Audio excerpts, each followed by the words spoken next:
Apostle Thomas Jesus Christ के 12 चुने हुए डिसाइपल्स में से एक थे। वो डाउटिंग थॉमस के नाम से फेमस है। ये नाम उन्हें इसलिए मिला क्योंकि शुरू में उन्होंने जीसस के जिंदा होने पर यकीन करने से इनकार कर दिया था। उन्हें खुद जख्मों को देखना और छूना था। पक्के सबूत की इस मांग ने उन्हें एक पहचान दी। लेकिन जिंदा क्राइस्ट को देखने पर थॉमस ने अपने विश्वास का एक गहरा ऐलान किया। उन्होंने कहा, my Lord and my God. इस पल ने उन्हें बदल दिया। एक शक करने वाले से वो एक पक्के विश्वासी बन गए, जो बड़े मिशंस पर जाने के लिए तैयार थे। उनकी कहानी एक सच्चे शक की है, जिस पर ऐसी सच्चाई ने जीत पाई जिसे झुठलाया नहीं जा सकता। एक ऐसा सफर जिससे आज भी कई लोग जुड़ाव महसूस करते हैं।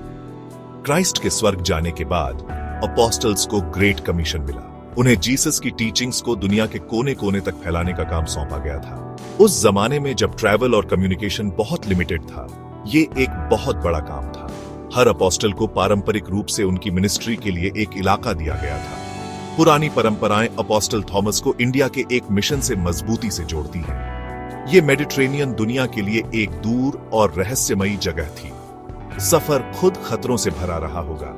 जाने पहचाने इलाकों से इतनी दूर, अपनी संस्कृति से बिल्कुल अलग संस्कृतियों में जाने के लिए बहुत हिम्मत और पक्के यकीन की जरूरत थी। कई पुराने किस्से, जिनमें एक्ट्स ऑफ थॉमस भी शामिल है, उनकी शुरुआती हिचकिचाहट के बारे में बताते हैं। इतनी दूर जगह पर ट्रैवल करने का ख्याल ही डरावना था। एक कहानी हब्बान नाम के एक इंडियन व्यापारी के बारे में बताती है। उसे किंग गोंडोफारस ने सीरिया में एक कुशल बरे ढूंढने के लिए भेजा था। कहा जाता है कि थॉमस, जो पेशे से बरी थे, उन्हें या तो भगवान ने रास्ता दिखाया या फिर हब्बान की सर्विस में बेच दिया गया। ये कहानी एक डिवाइन पुश की तरफ इशारा करती है, जिसने थॉमस को इंडिया में उनके तयशुदा मिशन की ओर मजबूर किया। चाहे सीधी पुकार से हो या तयशुदा घटनाओं से, थॉमस आखिरकार इस ऐतिहासिक सफर पर निकल पड़े, जिसने ईस्ट में क्रिश्चियनिटी के आने का रास्ता बनाया। अपोस्टल थॉमस का इंडिया मिशन बहुत ज्यादा महत्व रखता है। ये क्रिश्चियन टीचिंग्स को उसके जन्मस्थान से बाहर फैलाने की शुरुआती कोशिशों में से एक को दिखाता है। थॉमस एक सच्चे पायनियर थे, जिन्होंने एक कॉम्प्लेक्स और पुरानी सभ्यता में कदम रखा। उनका सफर सिर्फ एक जगह से दूसरी जगह जाना नहीं था। ये विश्वास का एक गहरा काम था और उस मैसेज की यूनिवर्सल अपील का सबूत था जो वो लेकर आए थे। उनके आने से दुनिया की सबसे पुरानी क्रिश्चियन कम्युनिटीज में से एक की नींव रखी जानी थी। इसने क्रिश्चियनिटी की ग्लोबल हिस्ट्री में एक अनोखे चैप्टर के लिए मंच तैयार किया, वेस्टर्न कॉलोनियल ताकतों के आने से बहुत पहले। First century AD Roman empire और इंडिया के बीच फलते फूलते ट्रेड का दौर था। यह व्यापार अच्छी तरह से जमा हुआ था और बहुत फायदे वाला था। इंडिया से मसाले, सिल्क और दूसरी अनोखी चीजों की रोम में बहुत डिमांड थी। जहाज नियमित रूप से इंडियन ओशन पार करते थे, मॉनसून की जानी पहचानी हवाओं का इस्तेमाल करते हुए। मुजिरिस जैसे पोर्ट्स, जिन्हें आज केरल में कोडुंगल्लूर के नाम से जाना जाता है, वो हलचल भरे इंटरनेशनल ट्रेड हब थे। हिस्टोरिकल रिकॉर्ड्स, जैसे कि प्लिनी दी एल्डर के इस ट्रेड की हद के बारे में बताते हैं। इन एक्टिव समुद्री कनेक्शंस ने थॉमस के सफर का रास्ता दिया। इसने इंडिया तक इतना लंबा सफर मुमकिन बनाया। हालांकि किसी भी अकेले इंसान के लिए यह फिर भी बहुत चैलेंजिंग था। अपोस्टल थॉमस ने इंडिया का अपना सफर ज्यादातर समुद्र के रास्ते किया होगा। पुराने जमाने के समुद्री सफर मुश्किल और खतरों से भरे होते थे। जहाज काफी छोटे होते थे और मौसम के रहमोक्रम पर होते थे। मिडिल ईस्ट से इंडिया के मालाबार कोस्ट तक के सफर में कई महीने लगे होंगे। उन्होंने मौसमी मॉनसून हवाओं पर भरोसा किया होगा, जिन्हें नाविकों ने असरदार तरीके से चलाना सीख लिया था। परंपरा है कि थॉमस लगभग 52 एडी में केरल में क्रेंगानोर, यानी आज के कोडुंगल्लूर में या उसके पास उतरे थे। यह इंडियन सबकॉन्टिनेंट में उनके अपोस्टोलिक काम की शुरुआत थी। एक ऐसी जमीन जो पुरानी परंपराओं और अलग अलग फिलॉसफीज से भरी थी। केरल पहुंचने पर थॉमस का सामना एक जिंदा दिल समाज से हुआ होगा।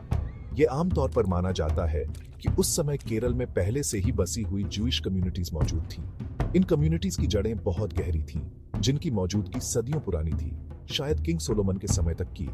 इन मौजूदा जूइश बस्तियों ने शायद थॉमस को शुरुआती कॉन्टैक्ट पॉइंट दिया होगा।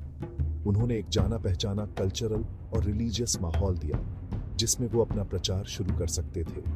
ये शुरुआती कनेक्शन एक ऐसी जमीन पर बहुत जरूरी रहा होगा जहां के रीति रिवाज और भाषाएं बिल्कुल अलग थीं, जिससे उनकी एक नई दुनिया में एंट्री आसान हो गई। पुराने साउथ इंडिया का कल्चरल और रिलीजियस माहौल कॉम्प्लेक्स और डाइवर्स था। हिंदू धर्म, बौद्ध धर्म और जैन धर्म पहले से ही अच्छी तरह स्थापित थे। कई तरह की देसी आध्यात्मिक प्रथाएं और फिलॉसफीज भी फल फूल रही थी। थॉमस एक ऐसे समाज में कदम रख रहे थे जिसकी एक सोफिस्टिकेटेड इंटेलेक्चुअल और स्पिरिचुअल विरासत थी। ये उनके मिशन के लिए चुनौतियां और मौके दोनों लेकर आया। उन्हें अपना मैसेज इस तरह से पहुंचाना था जो लोकल लोगों के साथ जुड़े। उन्हें अपनी असली टीचिंग्स पर कायम रहते हुए विश्वासों के इस उलझे हुए ताने बाने को समझना था। एक ऐसा काम जिसके लिए अपोस्टल को बहुत बुद्धिमानी और लचीलेपन की जरूरत थी। अपोस्टल थॉमस ने अपनी मिनिस्ट्री मुख्य रूप से केरल के इलाके में इंडिया के साउथ वेस्ट कोस्ट पर शुरू की। पक्की परंपराओं के अनुसार उन्होंने लोकल लोगों को गॉस्पेल का उपदेश दिया। उन्होंने कई लोगों को सफलतापूर्वक कन्वर्ट किया, जिनमें जाने माने ब्राह्मण परिवारों के सदस्य भी शामिल थे। उन्हें मालाबार कोस्ट पर कई शुरुआती क्रिश्चियन कम्युनिटीज स्थापित करने का क्रेडिट दिया जाता है। इन कम्युनिटीज ने उसका केंद्र बनाया, जिसे बाद में सेंट थॉमस क्रिश्चियंस के नाम से जाना गया।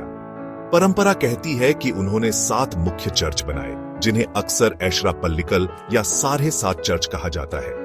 इन नींवों ने इंडिया में क्रिश्चियनिटी की फिजिकल मौजूदगी को मार्क किया। थॉमस ने अपनी मिनिस्ट्री में जो तरीके अपनाए, उनमें शायद प्रीचिंग के साथ दया के काम और परंपरा के अनुसार चमत्कार भी शामिल थे। उनकी टीचिंग्स जीसस क्राइस्ट की लाइफ, डेथ और जिंदा होने पर फोकस्ड रही होंगी। उन्होंने मुक्ति और हमेशा की जिंदगी के वादे के बारे में बात की।